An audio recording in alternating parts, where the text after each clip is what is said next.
आप देख रहे हैं इंडिया न्यूज। सबसे पहले देश आपके साथ मैं रचना बंसल। खबरों की शुरुआत में सबसे पहले आप जान लीजिए, ईरान और इजरायल के बीच का जो बढ़ा हुआ टकराव है वो दुनिया के कई देशों की टेंशन को बढ़ा रहा है। ताजा अपडेट आप जानिए, गाजा में इजरायल ने की है भीषण बमबारी। अल अक्सा अस्पताल के पास ये अटैक किया गया है। इजरायल लगातार गाजा में कहर बरपा रहा है, एक के बाद एक हवाई हमले हो रहे हैं। सामने से आईडीएफ यानी कि जो फोर्स के जवान हैं वो भी गाजा में लोगों पर हमले कर रहे हैं। साथ ही साथ जानकारी ऐसी कि अल कस्साम के कमांडर समीद और हदीद इसमें ढेर हो गए हैं। अल कस्साम के कमांडर हैं समीद और हदीद, जिन्हें ढेर कर दिया गया है इसी हमले में।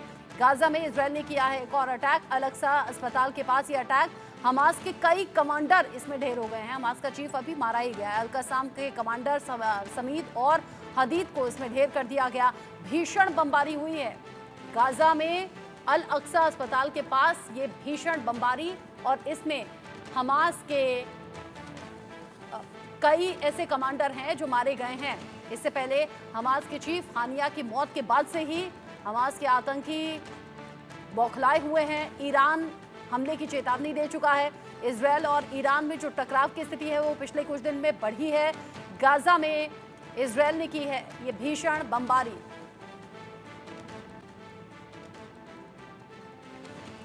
इस पर बात करने के लिए संजीव श्रीवास्तव, विदेश मामलों की जानकार, मेरे साथ जुड़ गए हैं। साथ ही साथ मेजर रिटायर्ड मोहम्मद अली शाह भी मेरे साथ में जुड़े हुए हैं। मेजर शाह, ये जो तस्वीरें लगातार भीषण बमबारी से जुड़ी हुई हैं, जाहिर सी बात है गाजा में सिविलियंस भी मारे जा रहे हैं, लेकिन इजरायल जो कि ये साफ कर चुका है, बेंजामिन नेतन्याहू जो कि ये साफ कर चुके हैं, जब तक हमास का आखिरी आतंकी मारा नहीं जाएगा ये युद्ध खत्म होगा नहीं। और अभी तो इजरायल ने और ज्यादा ताकत के साथ ये हमला किया होगा क्योंकि हमास चीफ भी मारा गया है। रचना जी, बिल्कुल सही बोला आपने। और जैसे कि हमस के, बल्कि अल कसम यूनिट के इनके जो कमांडर हैं सामिद और हदीद, ये मारे गए हैं। और अल अक्सा अस्पताल के करीब में ये हमला हुआ है। देखिए, अगर जब ये निशाना सटीक निशाने पे लगता है, अगर आप हमस का खात्मा कर रहे हैं, इसमें कोई शक की बात नहीं, करिए, बिल्कुल आप खात्मा करिए। आपने ये प्लेज लिया था पहले कि आप खात्मा करेंगे इनका। लेकिन जो मासूम, जो बेकसूर, जो खवातीन, बच्चे, बुजुर्ग, सिविलियंस निहत्थे मारे जा रहे हैं कहीं पे भी, उनका थोड़ा दुख होता है, क्योंकि कोई भी प्रोफेशनल आर्मी ऐसा नहीं करती है। लेकिन यहाँ पर कोलैटरल डैमेज के नाम पर इतने यहाँ पे डैमेजेस हुए हैं। इसके अलावा देखिए, ये एक जंग और भीषण हुई क्योंकि अब आईडीएफ, जो इजरायली डिफेंस फोर्सेस है, उन्हें एयर स्ट्राइक भी सीरिया लेबनान बॉर्डर की तरफ में, फिर हिजबुल्लाह पे यूनिट 440 4400 पे, लेबनान के वेपन डिलीवरी यूनिट पे, हर जगह पे हमला बोल दिया है।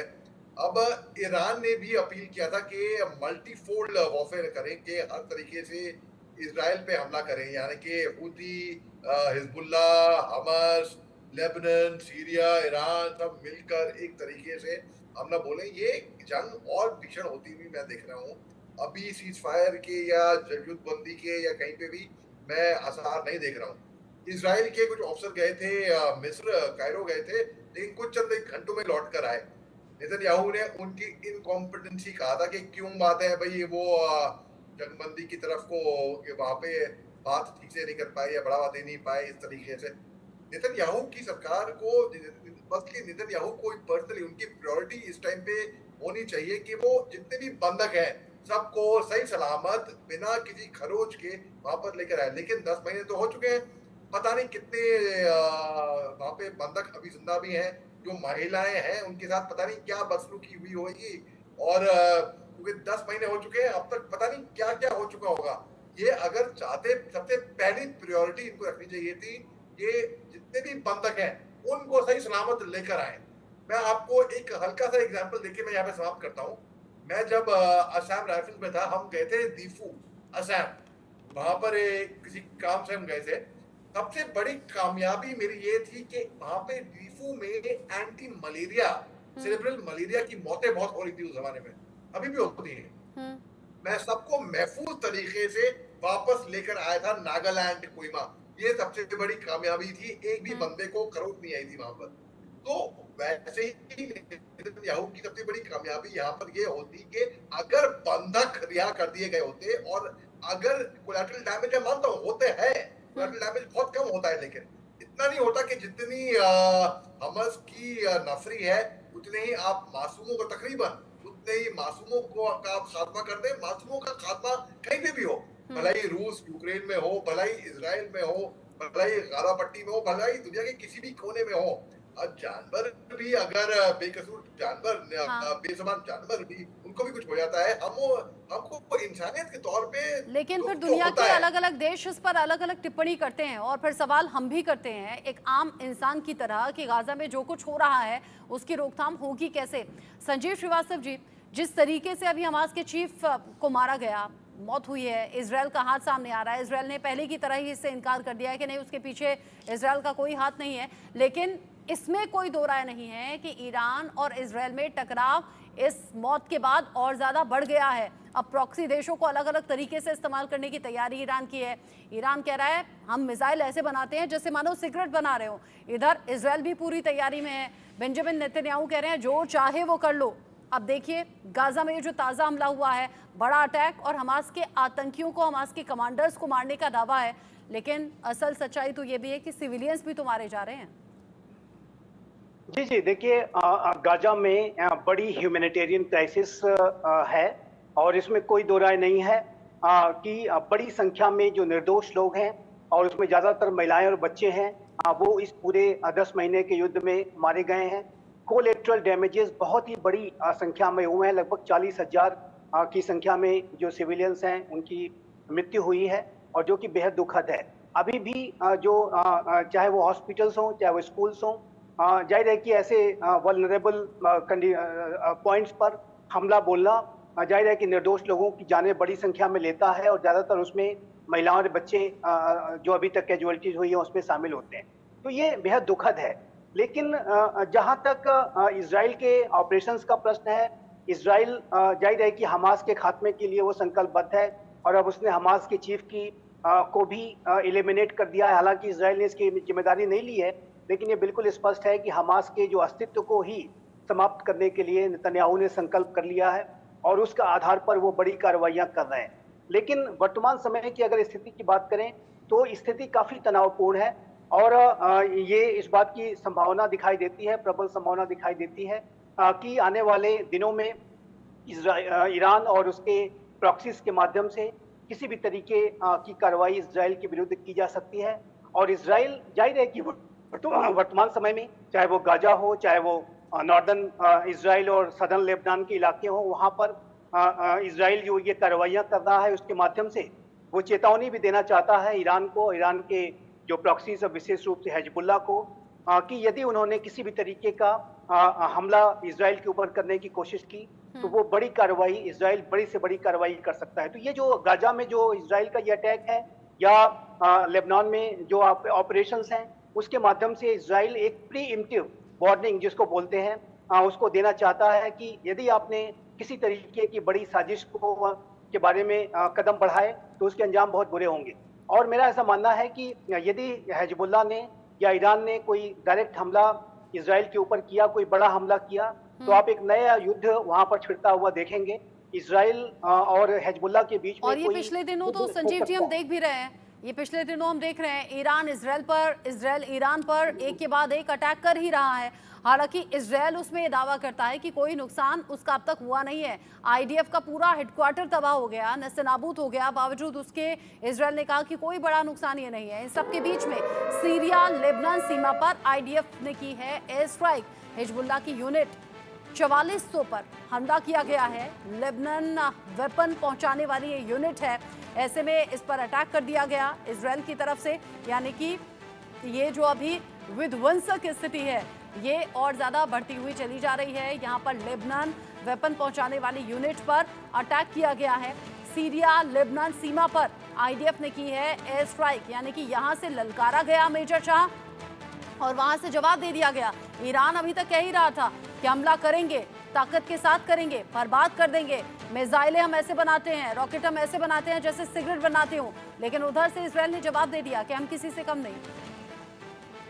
इसमें कोई शक की बात नहीं है संजीव, बिल्कुल इजराइल ने भी जवाब दिया है और हमले तबातोड़ हमले हो रहे हैं।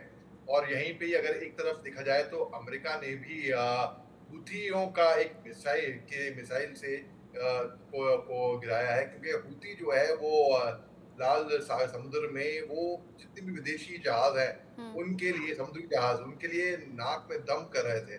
तो 50 से अन्य मुल्क हैं जिनकी शिपमेंट्स अफेक्ट भी हैं। तो अमेरिका ने पहले अलर्ट साउंड किया था, उसके बाद फिर ये हमला किया अमेरिका ने भी। और अमेरिका ने ये साफ क्लियर कर दिया है कि अमेरिका डिप्लॉयमेंट करेगी मिडल ईस्ट में F-22 रैप्टर का, मिडल ईस्ट के अंदर। तो अब जहां पर लेबनान ने 7 रॉकेट दागे थे इसराइल के अंदर, इसराइल ने जवाबी कार्रवाई करी है और वो वापस जवाबी कार्रवाई करेंगी। इसराइल वो चुप नहीं बैठेंगे, वो भी एक मजबूत देश है। और वो अगर उनको हल्का सा कुछ हुआ तो उन्होंने दिखाया कि देखो, एक जमाना था जब यहूदी जो है वो मिट रहे थे, तब अडोल्फ हिटलर ने जर्मनी में इनके साथ बहुत नरसंहार किया था, इनके साथ बहुत ही गलत एक जेनोसाइड किया था। उसके बाद फिर वापस ये खाक से उठे यहूदी और इतने पावरफुल बन गए। एक छोटा सा मुल्क इसराइल, बहुत छोटा मुल्क है, लेकिन फिर भी आप देखें इनकी शक्ति, इनकी टेक्नोलॉजी, लोग इनसे डिफेंस डील करना चाहते हैं। इतनी बड़ी शक्ति बन गई है इसराइल। और इसराइल की अपनी कैजुअलिटी बहुत सीरियसली लेता है। इसराइल ने ये दिखा दिया कि ठीक है, आपने हमारे 1200 के करीब लोगों को की कैजुअलिटी की थी हमें 7 अक्टूबर को, हम आपको दिखाते हैं 39,000 के करीब इन्होंने कैजुअलिटी करी गाजा पट्टी में। लेकिन मैक्सिमम इसमें मासूम लोग थे, महिलाएं थी, खवातीन, बुजुर्ग, बच्चे थे, निहत्थे थे, वो अलग बात रही। लेकिन इसराइल खामोश नहीं बैठता है। इसराइल दिखाता है अगर आप हमारा एक मारोगे हम आपके इतने मारेंगे। तो इसमें देखिए, ये जंग बंदी मैं इसको देख ही नहीं रहा हूँ, बदकिस्मती से ये बात बद से बदतर हो चल जा रही है। बजाय सुधरने के बात और उलझ रही है। बल्कि ईरान ने भी जब ईरान ने डिक्लेयर कर दिया कि हम इस पे अभी हमला करेंगे, हर फ्रंट से वॉर डिक्लेयर करेंगे। ईरान ने ललकारा, इजराइल ने जवाब दे भी दिया, या फिर ये कहिए कि झलक दिखा दी है। इन सब के बीच ही इजराइल ईरान की जंग को लेकर एक फैसला भी है जो सामने आ रहा है। ईरान से हमलों को लेकर अमेरिका अलर्ट हो गया है, क्योंकि अमेरिका पहले ही साफ कर चुका है इजराइल के साथ हम पूरी तरीके से हैं। मिडिल ईस्ट में यूएस की नए सिरे से तैनाती की गई है। यहाँ पर मिडिल ईस्ट में F-22 रैप्टर तैनात किया गया और इसकी तैयारी भी अब है। भविष्य को देखते हुए अमेरिका ने हूती मिसाइल को मार गिराया है। विदेशी जहाज़ों को यहाँ निशाना बनाया जा रहा है, यानी अमेरिका यहाँ अपना वादा पूरा करता हुआ नजर आ रहा है। विदेशी जहाज़ों पर भी खासतौर पर नजर है और साथ ही साथ हूती मिसाइलों को भी मार गिराया है। संजीव जी, ये जैसा हम इससे पहले भी कहते रहे हैं कि अगर युद्ध की स्थिति होती है तो वो 2 देशों तक सीमित नहीं होती, जो हम रूस यूक्रेन के युद्ध में भी अब तक देख रहे हैं। यही स्थिति ईरान और इजराइल के बीच में भी नजर आ रही है और बाकी देशों का इन्वॉल्वमेंट और ज्यादा कॉम्प्लिकेटेड इस सिचुएशन को कर रहा है। और इसीलिए हमारा सवाल होता है कि कहीं हम 3rd वर्ल्ड वॉर की तरफ तो आगे नहीं बढ़ रहे। देखिए, मुझे नहीं लगता कि ये 3rd वर्ल्ड वॉर की तरफ जाएगा। और ये जो अगर कोई ईरान की तरफ से कोई रिस्पांस किया जाता है जो इस्माइल हानिया की हत्या को लेकर के, वो जो रिस्पांस है वो इस बात की ज़्यादा बड़ी संभावना है कि वो हिजबुल्लाह के माध्यम से अपने ईरान अपने जो आतंकी जो टेरर प्रॉक्सीज हैं उसके माध्यम से कर सकता है, वो ज़्यादा बड़ी संभावना है। और इसराइल और हिजबुल्लाह के बीच में युद्ध की बड़ी संभावना दिखाई देती है। लेकिन जहाँ तक ईरान के कोई डायरेक्ट युद्ध छेड़ देने की और डिक्लेयर कर देने की कि उसने इजराइल के विरुद्ध युद्ध छेड़ दिया, उसकी संभावना मैं कम देखता हूं, क्योंकि ईरान इस बात को जानता है कि यदि इजराइल के विरुद्ध उसने कोई युद्ध की घोषणा कर दी और कोई बड़ा बैलिस्टिक मिसाइल्स के हमले और अन्य माध्यमों से, जैसा कि उसने पिछली बार किया, या अपने प्रॉक्सीज के माध्यम से मल्टीपल फ्रंट पर स्टेट नॉन स्टेट जो ईरान और प्रॉक्सीज मिलकर के अगर कोई हमला करते हैं, तो यूनाइटेड स्टेट्स ऑफ अमेरिका पूरी तरीके से खुल करके मैदान में सामने आ जाएगा। यूरोपियन कंट्रीज भी सामने आ जाएंगे और ईरान के जो वाइटल इंस्टॉलेशंस हैं, विशेष रूप से ईरान का जो न्यूक्लियर इंस्टॉलेशंस हैं, उसको भारी क्षति उठानी पड़ सकती है। आप जानते हैं कि अमेरिका और इजराइल दोनों ही समय समय पर इस बात को ईरान को चेतावनी देते रहे हैं कि यदि उन्होंने कोई डायरेक्ट इन्वॉल्वमेंट किया तो उसको बड़ी क्षति उठानी पड़ेगी। और खासकर न्यूक्लियर प्रोग्राम जो ईरान का है उसके ऊपर तो अमेरिका और इजराइल की लगातार बहुत ही क्लोज वॉच रहती है। ये दोनों राष्ट्र मौके की तलाश में हैं कि किस दिन उन्हें ऐसा कोई अवसर मिल जाए जिसकी की वजह से उनके न्यूक्लियर इंस्टॉलेशंस पर हमला वो कर सकें। तो ईरान ऐसा मौका नहीं देगा, मेरा ऐसा मानना है। और ईरान को पहले जो पहले इकोनॉमी उसकी बहुत ही सैंक्शनड इकोनॉमी है।